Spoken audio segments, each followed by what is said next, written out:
Kaning panahon sa Pasko, ubay-ubay ka mga tao ang naggawas sa ilang mga panimay aron mo adto sa mga lugar nga gusto nilang adtuon human giluagan ang health protocols. Di usab kalikayan nga ingon ini kadaghan ang mga kiriwan og kamot, mangunguot, manulis ug akyat bahay ango siaw labi na nining panahon na. Gumikan ini mipahimangno pag-usab ang kapulisan nga magmatngon sa mga butang aron nga dili mabiktima. Busa karong buntaga ato mahinabi ang hepe sa kapulisan sa Dakbayan sa Sugbo, kabahin ini. Dinhi sa GMA Regional TV Live. Ug subay na ining pagpangandam sa nagsingabot nga Pasko, makapuso, makaubanta, Cebu City Police Director Police Colonel Josefino Ligan. Mayong buntag, Colonel Ligan, welcome sa GMA Regional TV Live. Mamahimo ba sir, i-greet nimo ato mga kapuso ug of course ato mga kapulisan ning kabuntagon. Yes, mayong buntag niko o sa tanan natong mga televiewers nga padayon nagsubayan ning ato ang programa ug ilabi na of course akong mga kapulisan. Mayong buntag. Kumusta naman sir ang inyong preparasyon sa CCPO alang sa panahon sa Pasko o pagsugat nato sa bagong tuig? Ako ang gina-remind ang ato ang mga kapulisan, labi ng station commanders na silang AOR, nga hugot sa pakikigtambayayong aning mga business establishments.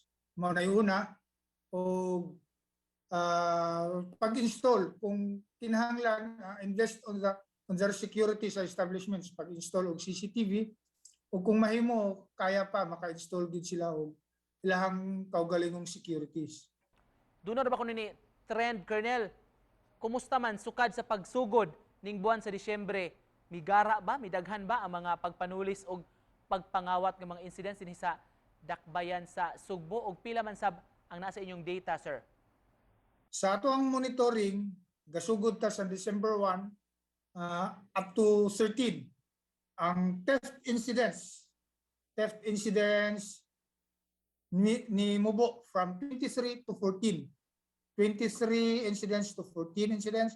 Ang ato ang robbery, duha man ni ka robbery, katong robbery with force and intimidation and robbery and force upon things. Now, pertaining to terrorism, mga bomb threats, wala pa tayo nadawat nga report. Although na yung mga prank na mga calls that nahitabo atong nadawat third quarter of this year, but upon validation, wala man hinuon. So, ako lang itugang nga kining three prevalent crimes labi na gud ning theft. Ang crime solution efficiency nato ani is taas kayo. So meaning nahitabo ang pagpangawat, nadakpan ang kawatan. Kini pinaagi po sa mao lagi pakigtambayayong nato sa ato ang mga force multipliers. Sir, si mga pahimangno ninyo, sir, alang sa atong mga turista, mga musuroy karong panahon sa Pasko, mga residente sab mismo ning atong mga sunod-sunod nga mga selebrasyon rong buwana? Yes, para sa ato ang mga kaigsunan nga kay nunot niya ning pag luag sa restriction sa COVID, namang gyud mo makalaag man gyud ta. Ang importante lang ilahang bantayanan is they need to be conscious, environmentally conscious, keen consciousness sa ilahang palibot kay para malikayan ang na sila mo ay mahimong biktima. Isipan na po, Colonel, unsay mensahe ninyo gikan sa CCPO alang sa atong mga viewers o sa atong mga residente mismo sa Dakbayan alang niining gikahinaman atong Pasko o bag-ong tuig? Sa inyong kaugalingon, i-exercise ang inyong disiplina, kinahanglan ang akong balikon pinaka-importante nga environmentally aware mo kung asa man mo muadto, then